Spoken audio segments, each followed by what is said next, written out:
här övningen som är en utåtrotation kommer vi jobba med gummiband också.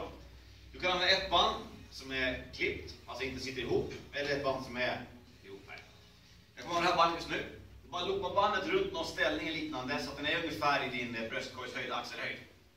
Härifrån sen kommer du kliva bakåt så att du står sen, ju mer spänning i bandet desto tyngre kommer det bli också.